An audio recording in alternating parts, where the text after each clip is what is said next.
Hello, good afternoon. My name is Gabby Fernandez, and I will be going over the discussion 3 for this class, which is over the presidential debate of President Trump and Vice President Biden. I'm going to go over the issues and the topics that they spoke about quickly throughout the debate, which were the first one was the Supreme Court Justice election.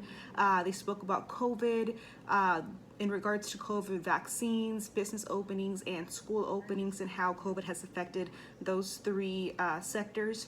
The economy, how President Trump believes it's a V-shaped recovery, and how Vice President Biden believes we are in a K-shaped economy.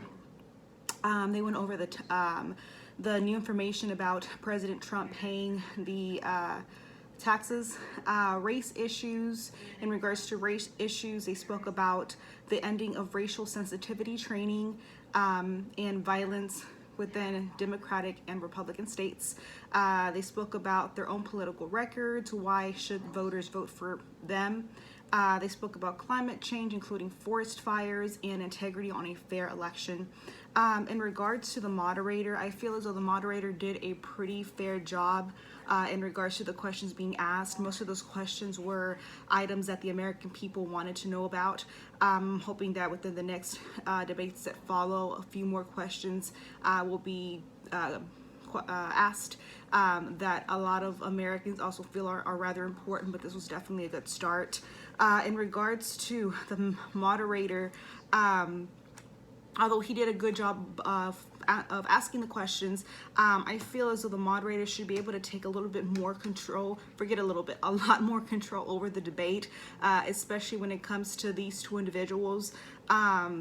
Possibly cutting the mic whenever the 2 minutes are over, goodness, to allow the other person to speak would maybe be a good idea, because between the jumble and the interferences going back and forth, it's very hard for the audience to understand. It's very hard for the person speaking to get back on point, and it's just a complete waste of time. So I feel as though the moderator can do a little bit more, or should be giving a little bit more authority in regards to how he or she should proceed with moderating the debate. There was multiple times in which the moderator mentions the agreement of the 2 minute allotted time for both sides and no interruptions, which was at the beginning of the actual debate. At about 52 minutes in, he reminds the candidates about the interruptions. At about an hour and 13 or so, he reminds President Trump that his campaign agreed to 2 uninterrupted minutes. And once again, at about an hour 25 or so, the moderator states that he has no idea what question President Trump asked VP Biden in regards to the issues because of the interruptions. So that in itself, I mean, that's just a little bit much, in my opinion. A little bit more authority should be given to the moderator to actually take calls when it comes to stopping the nominees, interrupting and intersecting when appropriate. Moving over to the actual candidates. With President Trump, overall, I feel that his behavior didn't help or hurt him because his actions as exposed during the debate are expected from President Trump, which I feel is a slight of a unfair advantage to others, because people have this set thing in mind where, oh, it's President Trump, that's what he does. But it shouldn't be that. He should be held to the same standards as anyone else. So normally his actions, if it was someone else, would be hurtful, but because it's President Trump and quote unquote that's what he does, it's accepted. And in my personal opinion, it really shouldn't be. There was in the beginning where he tells the moderator, I'm debating you, not him. I'm not surprised. I believe they said that the moderator was a Fox representative, which is a prominent Republican party supporter media-wise. So, I mean, to me, that kind of shows it doesn't matter in the eyes of President Trump. If you don't agree with him, you're basically against him. If it would have been a CNN representative, I believe he probably or she probably would have gotten it worse. But being a Fox representative, I felt that President Trump would have felt a little bit more supported given who was moderating, but apparently due to his comment, I don't feel that he believed that. Once again, he plays victim in regards to the to telling VP Biden, they give you good press, they give me bad press, it's all fake news, I'm used to it. Once again, placing himself as a victim to this fake news, instead of actually debating the questions being asked and giving the American people the answers they want to hear. There are numerous interruptions that even the moderator cannot contain. Like I said, it creates chaos, confusion, it cuts back on speaking time, and it just throws the whole situation off, in which the audience doesn't really know, okay, who's saying what's going on.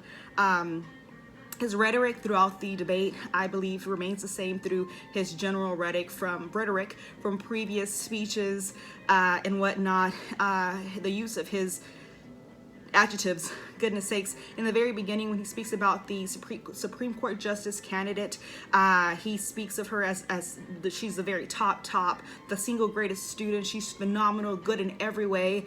How about you give some background on the individual instead of just throwing a few adjectives her way or his way, in this case her way.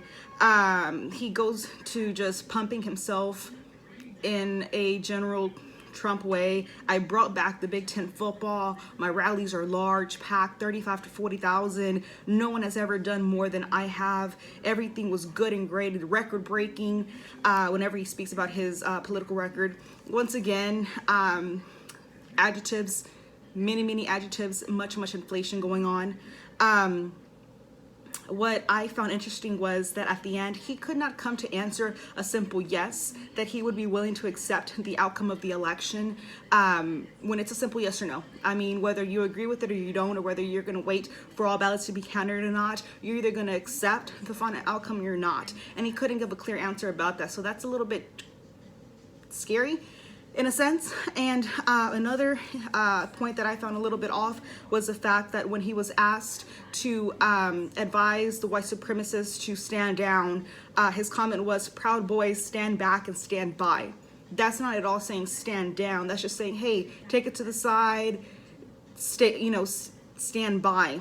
That's not at all what was asked of him to do. So once again, like I said, his behavior didn't help or hurt him, in my opinion. I'm looking forward to the remaining of the debates just to see the questions that are being asked. But in regards to his actions, I believe they're pretty much going to stay the same throughout the rest.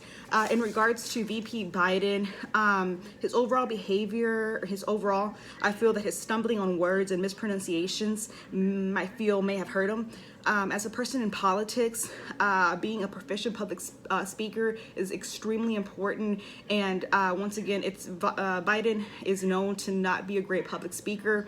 Again, that's something that's known based on his previous speeches and whatnot over 40 years of politics. But because it's Biden, people are going to downplay that and, oh, he's not a proficient public speaker. So again, it's unfair, but that's a downfall that he does have, an improvement that he definitely would need to have when it comes to the next speeches. But overall, that's known from Biden. What I noticed from his speech was that he spoke directly to the camera, to the audience at home, making it a very personal connection, which I very much liked. Throughout the debate, he basically spoke to the camera, or he was looking at the moderator. He did very minimal looking at President Trump. A distraction to keep the audience in mind, who knows, but that was well played in my opinion. He talked in a very calm manner throughout the whole debate, except for the occasions where he tells President Trump at about 20 minutes in, will you shut up, man? At about 32 minutes in, will you shush for a moment? At about 50 minutes in, it's hard to get the final word from this from this clown. So his speaking manner is very calm, but you can tell that throughout the interruptions, he's getting quite annoyed and irritated. I felt that a very good point that he made was, I am the Democratic Party right now. So he's basically putting aside the claims of radical left, socialism, and all that extreme Democratic mindset. It's basically saying, hey, look, what I stand for, what Senator Harris stands for, this is what the Democratic Party is running for right now. So that was a good point that he made. And also that at the end when he stated that he will be the president for both Democrats and Republicans. So that's giving the Democrats obviously, hey, I'm your representative and the Republicans, I'm also going to be yours. I'm on your side. We're working together, which is a theme that I noticed within his speech. That was my interpretation of this debate, and I'm looking forward to the following.